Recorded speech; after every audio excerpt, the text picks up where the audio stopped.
Ready?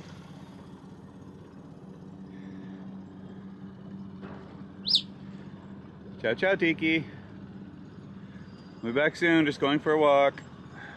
Just going for a walk, guys. Back in a few.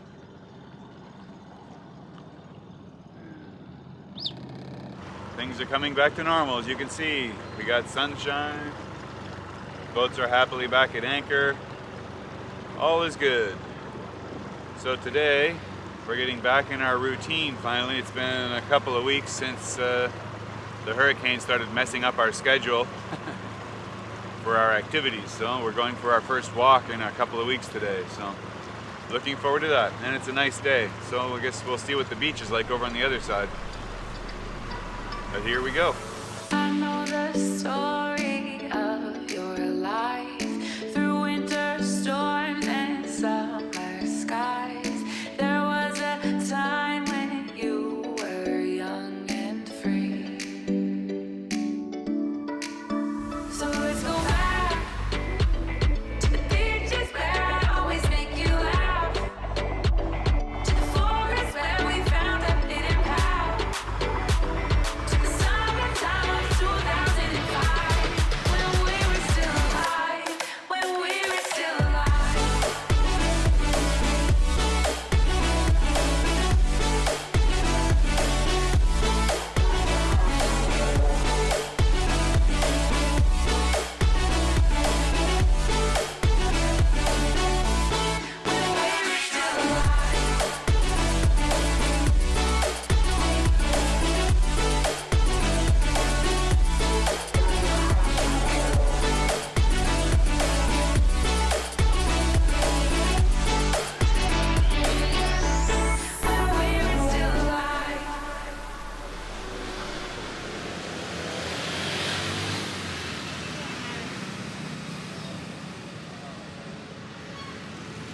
Ciao Elita. Bien. Come Maddalena, tutto bene? Hey man, My friend. you alright? Good? Good, good. Yes, sir. Mi allegro mucho. Chabelita se llama. Chabelita. Chabelita. So let's go back to the beaches where I always make you laugh, to the forest where we found a hidden path, to the summertime of 2005 when we were still alive, when we were still alive.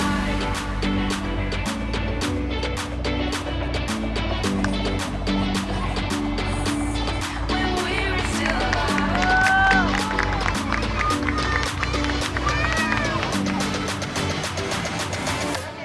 When we were still alive.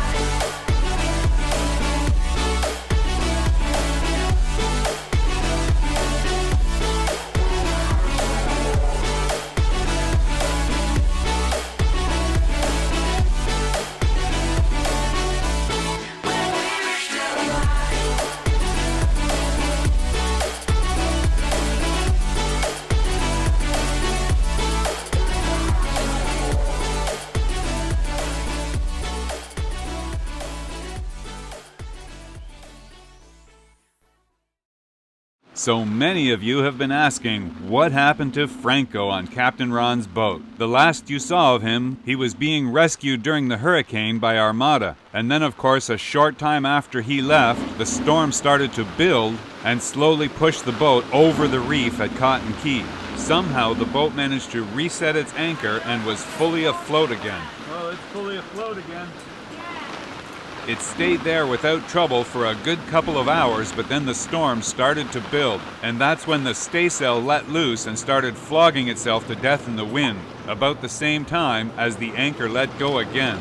Next thing you know, the boat was adrift and heading fast for shore. Wasn't much we could do except watch it all as it unfolded, and it didn't take long in these kind of winds before we saw it being washed straight into the yacht club. Things were not looking good for Captain Ron's boat, but the next day when things settled, we went over to have a look and see how it fared. You're not gonna believe what we found.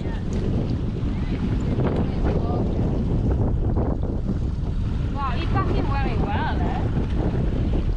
That's a perfect Captain Ron parallel parking job. Yeah. Fuck. And the boat did it all on its own. Look at that. Yeah, good job, boss. For those of you not familiar with what I'm referring to, this is the scene with the same boat that will always be known as the famous Captain Ron docking maneuver. Slow down, there are boats all over the place. Don't worry, they'll get out of the way. Learn that driving to Saratoga. The USS Saratoga? Yeah, the old Sarah.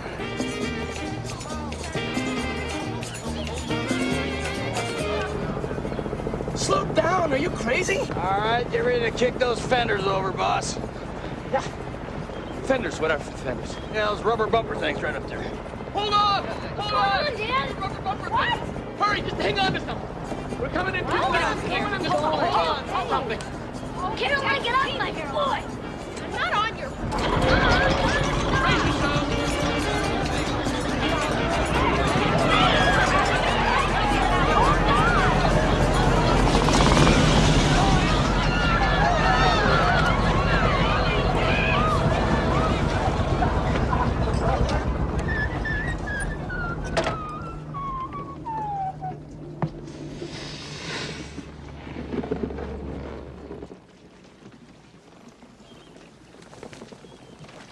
Did you see that? That was cool.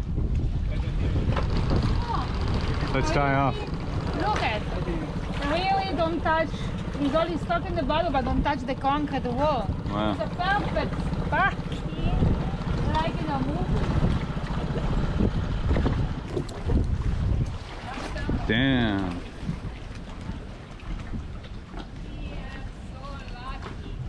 All he lost was his boarding ladder. Look at that. Can you imagine? He's a parking in the U again like that. Nuestro amigo.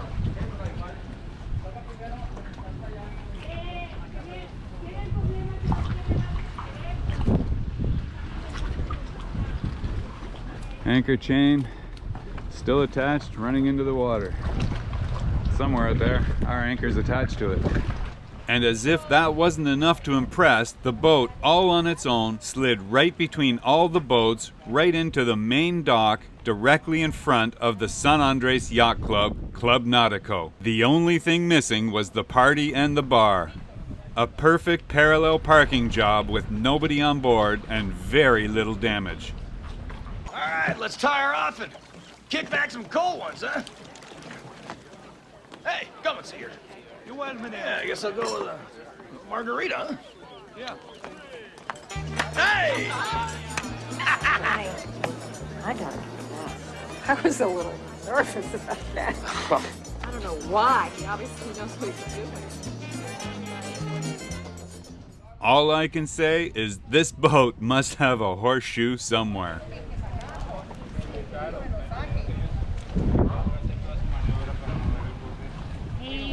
He's very lucky because the lady told, she said that these boats normally are outside in the floating dock. Yeah. But after heater, they move all the boat here. You think in a few days stop it like the heater time? Yeah, they're doing a lot more damage. Now the Coast Guard told them they need to come here with a grower, the grain, yeah, for move the boat. It's very hard. Go to the boom. Yeah, I don't think they'll move the boat with a crane.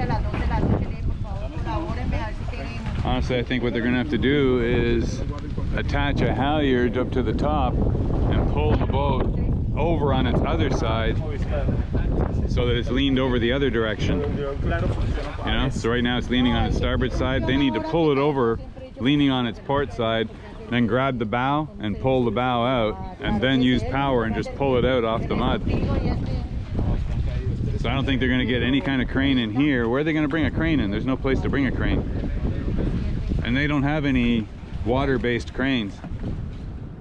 2 days later, they did just that, and it was our good friend Richie from Richie's Parasail that came to the rescue. He had some tourists out on his parasail that sunset, which happened to coincide with the high tide. After he got in, Franco flagged him down and said, "Hey, the boat's starting to get really light in the water. Do you think you could give me a hand?" So Richie said, of course. He got both of his boats together, hooked them up, and they towed Captain Ron straight out of the yacht club. Finally, the Calypso's boat is on the water. Restart. She's live in the sea with these little two boats. She's outside the yacht marina. I think Captain Franco is very happy in this moment with any damage. It's a very strong boat. I dare to say, wow, what an ending to this story, but I have no idea if this story's over or not, because we just never know what's going to happen next. But we are here back at the beach, and you can see the beach is pretty much getting back into full swing. So that's nice to see also. It's been a little while since we've been down here because, hey, locked up and distracted by hurricanes now. What next, right? Man. We don't want a next. No, we don't need a next. We saw the forecast yesterday and it scared us pretty good because there was another one brewing in the forecast on the horizon, and we were like, no, please, no. We had a very bad sleep because of that, but Yeah, and luckily, yeah, the forecast has it starting to dwizzle out now, so I think it's gonna pass, but we got our eyes on it. Hey, I mean, today is what, November 29th? 2 days till December, and we're still worried about hurricanes down here. That's like crazy. long season, hurricane season Yeah, way too long. this year. We need a break. 2020. Yeah, 2020 is too much full of heaven. Yeah, 2000. Yeah, I'm, like I said before, you've heard it before, I'm ready for 2020 to retire. We're gonna have one hell of a party on December 31st this year. Bring in a new year with new hope, new light. Yeah. Everything new. That's the goal, folks. The same day we. Let's work on it. Yeah. Yeah, I think that was the worst of it. After the last hurricane, there was threat of another one on the horizon less than a week after. And everybody panicked. The government just said, you know, well, there's another one coming. Everybody buckle down, settle down. All the tourists that were planning to come to the island promptly canceled their trip. Yeah, Completely just canceled. So the island just went dead quiet again for another week. So yeah, this is the first time we're seeing people come back up again. And now it's very early in the morning. You can see a lot of people, but really, yesterday afternoon is full. These sea road, the beach are full of people, little child play, a lot of tour activity beside the sea. Yeah, it's nice. I mean, today's Sunday. Normally they shut the island down on the weekends recently, so it's been dead quiet, but I think this weekend they felt like, well, yeah, everybody needs to get back to work, so without threat of further violence from the weather, they left things open. And yeah, you can see as we come up here, there's lots of people hanging out at the beach, so. The same because the Christmas time is very close too. Yep, they got to start promoting the tourism for December. This is everybody's vacation time coming up. Last thing they want to do is stomp it out without very, very good reason.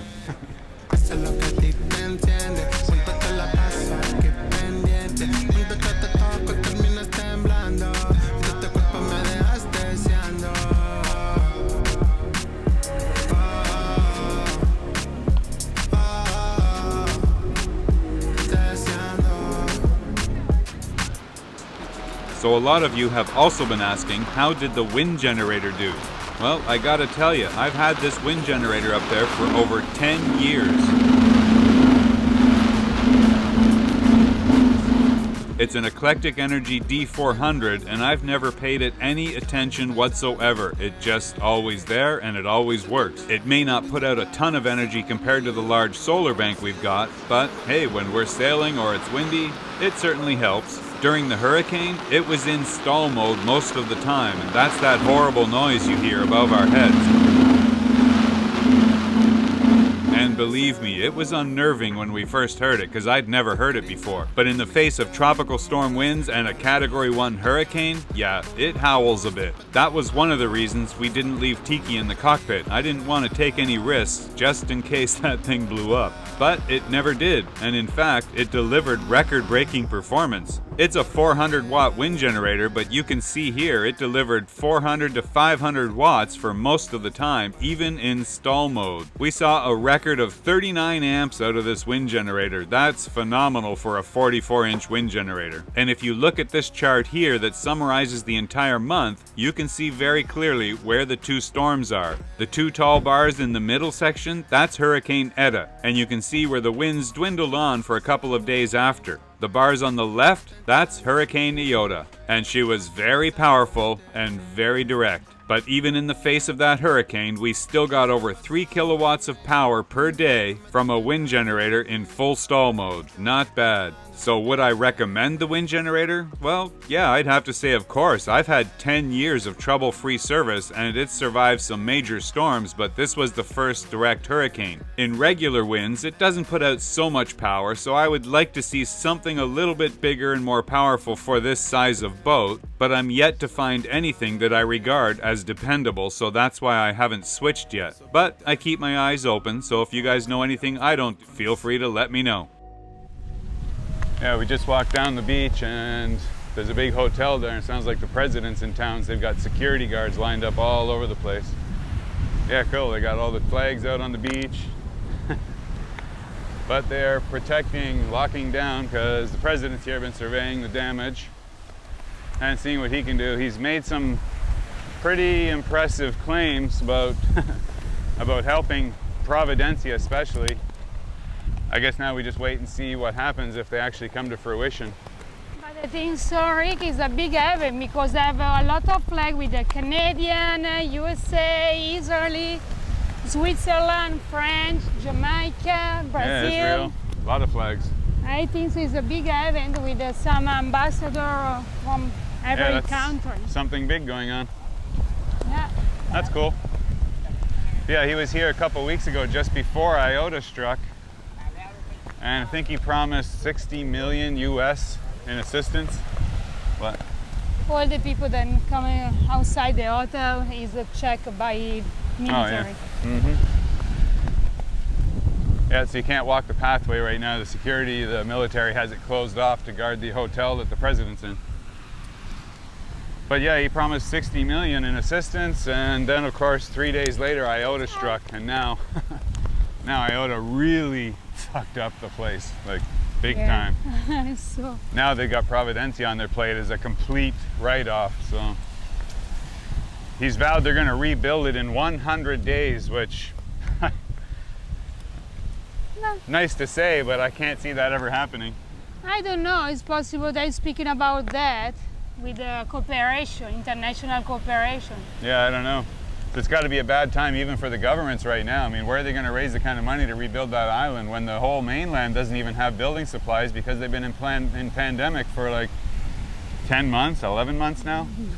Yeah. Nobody's got money, nobody's got supplies. There's nothing to ship here, and the island's got nothing. So even the people that have roofs damaged here and everything, they're having a big problem just trying to get supplies to fix their houses. It'll be interesting to see how that plays out. We'll look for the stories in the next couple of days. We'll probably get an idea from John because he's usually running top security whenever the president's on island. Oh yeah, so. I think so. It's a very full-time job. Yeah, they've got private planes here for all the political representatives, the president, the police, military. Everybody's got their own planes here. They're all just filled up in the airport. So anyway, it's good to see them attempting to do something. I guess what they can do, we'll just have to wait and see. Yeah, but unfortunately, it looks like we just lost our nice morning. big squall coming. Just filled in over top of us. So that means that it must be swooping in on Sophisticated Lady real soon. So I think, to be prudent, we might have to cut our walk short and go back. Yeah. Because Sebastian and Deborah are there alone, and if the storm hits with a big front line, could be tricky. So always best to be on board in case anything happens. Not that I don't trust our anchors, I think they've proven themselves pretty well. We got back to the boat just in time to find Sebastian going into the water to have a look at our anchors and see how they fared through the storms. Right here, as he goes deeper, you can see the loop where the Rockna is attached to the chain. As we follow the chain, you see where it goes straight to the Mantis 105 that is completely buried up to and almost including the full roll bar. The important thing to notice here is that past the Mantis, there is absolutely no drag tracks. The anchor did not move. All it did was just keep burying itself deeper and deeper. Here we'll go down for a closer look and actually pull the chain up from the Mantis to show it's completely buried in the sand also. The Mantis stayed perfectly embedded, never moved, and only the Rockna moved from side to side as the boat changed positions as the storm shifted from west to south and then back to north. And now you can see where the chain is just going back to where the boat is hanging in the easterly breeze we have now. You could definitely say I'm very happy with these findings, but not surprised. We were certainly lucky in that the storm wasn't any stronger than it was, but I think you can see where our planning and preparation ahead of time paid off big time. But anyway, I hope you guys enjoyed the video. Have a great day, stay safe, and I'll see you out there. Captain Rick, signing out.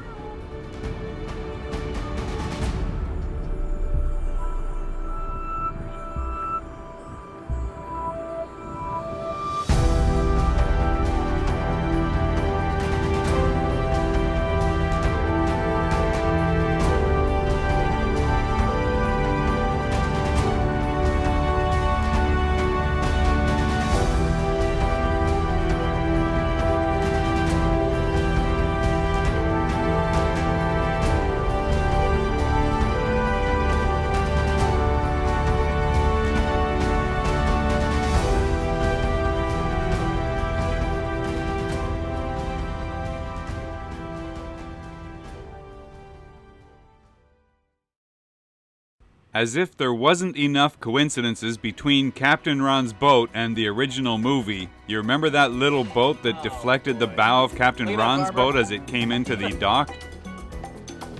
You think we'll ever be able to do that? Yeah, sure you will, boss. I guarantee it. All right, Babs, looks like the fires are kicking tires, huh? Push that back, man. Hey, hang on a second. Well, looks like you forgot the cast off there, boss. That's okay. Could happen anyway. Yeah. Listen. We just thought we'd check the boat out today. Yeah. Because we just got it yesterday. Don't worry. Best thing to do is get her out on the ocean, boss. Anything's gonna happen. It's gonna happen out there, right, Babs? Yeah, listen up. Whoa! Yeah, well, just take it easy, because there's a lot of boats out there. Don't worry about it. They'll get out of our way, believe me. I learned that driving to Saratoga.